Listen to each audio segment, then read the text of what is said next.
نحمد و نصلی علی رسولہ الکریم اما بعد فاعوذ باللہ من الشیطان الرجیم بسم اللہ الرحمن الرحیم اللہم صلی علی محمد وعلی آل محمد کما صلیت علی ابراہیم وعلی آل ابراہیم انک حمید مجید اللہم بارک علی محمد وعلی آل محمد کما بارکت علی ابراہیم وعلی آل ابراہیم انک حمید مجید۔ تمام تعریف اس رب کائنات کے لیے جو ہر چیز کا خالق اور مالک ہے، اور درود و سلام ہو خاتم النبیین والمرسلین پر۔ آج کا ہمارا موضوع ہے ایک اہم فریضہ، اور وہ اہم فریضہ کیا ہے؟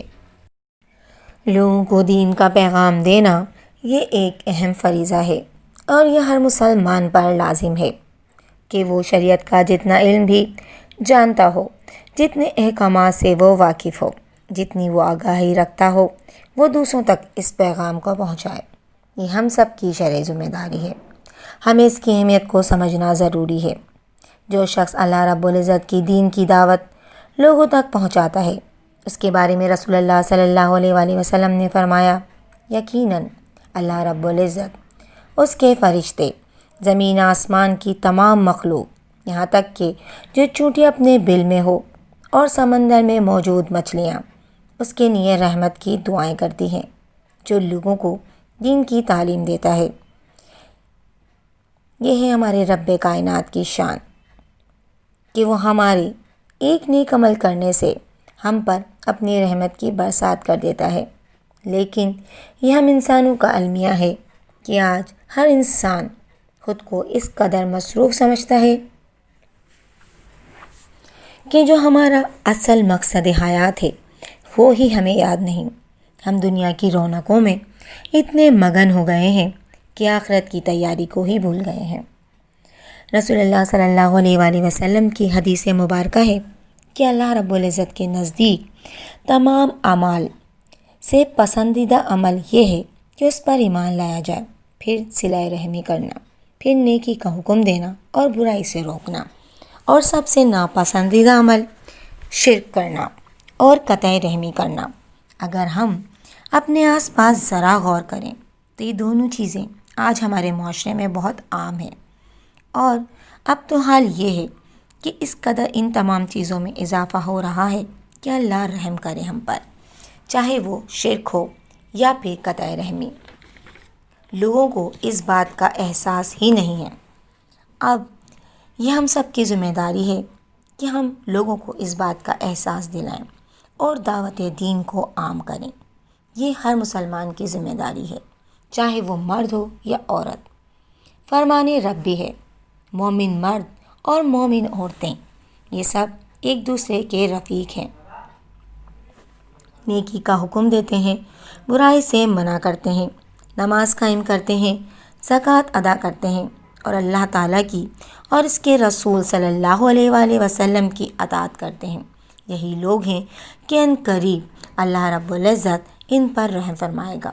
سبحان اللہ، یہ ہمارے رب کی شان ہے کہ وہ اپنے بندے کو ہر طرح ہر طریقے سے نوازتا ہے۔ اب ہمیں کیا کرنا ہے؟ ہمیں لوگوں میں یہ شعور اجاگر کرنا ہے کہ وہ اصل توحید کو سمجھیں، کیونکہ ہمارے بہت سے بہن بھائی ایسے ہیں جو شرک جیسے گناہ میں گھرے ہوئے ہیں اور انہیں اس چیز کا احساس نہیں ہے۔ ہمیں انہیں اصل توحید سے آگاہ کرنا ہے۔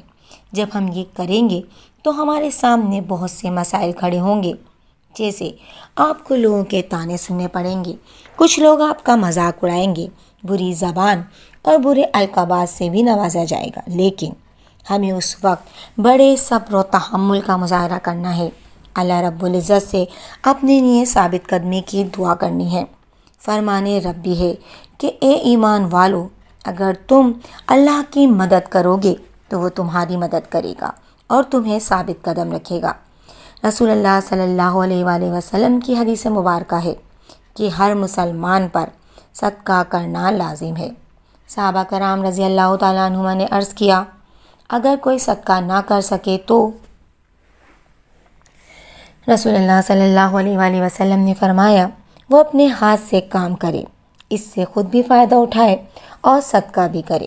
صحابہ کرام رضی اللہ تعالیٰ عنہما نے عرض کیا اگر وہ یہ بھی نہ کر سکے تو رسول اللہ صلی اللہ علیہ وآلہ وسلم نے فرمایا پھر کسی پریشان حال ضرورت مند کی مدد کرے۔ صحابہ کرام رضی اللہ تعالیٰ عنہما نے عرض کی اگر وہ یہ بھی نہ کر سکے تو رسول اللہ صلی اللہ علیہ وآلہ وسلم نے فرمایا پھر لوگوں کو نیک کام کی ترغیب دے۔ صحابہ کرام رضی اللہ تعالیٰ عنہما نے عرض کیا اگر وہ یہ بھی نہ کر سکے تو رسول اللہ صلی اللہ علیہ وآلہ وسلم نے فرمایا پھر لوگوں کو اپنے شر سے بچائے، یعنی کسی کو اپنی ذات سے کوئی تکلیف نہ دے، یہ بھی اس کے لیے صدقہ ہے۔ ہمارا سب سے بہترین وقت جو ہم اس دنیا میں گزار رہے ہیں وہ ہے جو اللہ رب العزت کی عبادت کا وقت ہے، اور وہ وقت جو ہم اللہ رب العزت کی دین کی سربلندی کے لیے وقف کرتے ہیں۔ ہم سب کو اپنی استطاعت کے مطابق یہ کام کرنا ہے، کیونکہ دائی کے مرنے کے بعد بھی اس کا اجر جو ہے وہ جاری رہتا ہے۔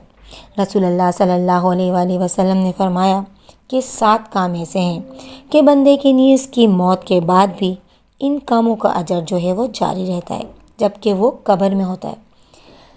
وہ شخص جس نے علم سکھایا، یا پھر نہر کھودی، یا پھر کنواں کھودا، یا درخت لگایا، یا کوئی مسجد بنوائی، یا پھر وراثت میں قرآن کریم چھوڑ گیا، یا پھر اپنے پیچھے ایسی اولاد کو چھوڑ گیا جو اس کے لیے دعائے مغفرت کرے۔ اللہ رب العزت سے یہی دعا ہے کہ وہ ہمیں اتنی توفیق دے کہ ہم لوگوں تک اس کے دین کو پہنچانے کا کام سر انجام دیں۔ وہ دین، وہ طریقہ جو رسول اللہ صلی اللہ علیہ وآلہ وسلم نے ہمیں سکھایا، جس پر صحابہ کرام رضی اللہ تعالیٰ عنہ نے عمل کیا، جو شرک اور بدعت سے پاک ہے۔ آمین ثم آمین یا رب العالمین۔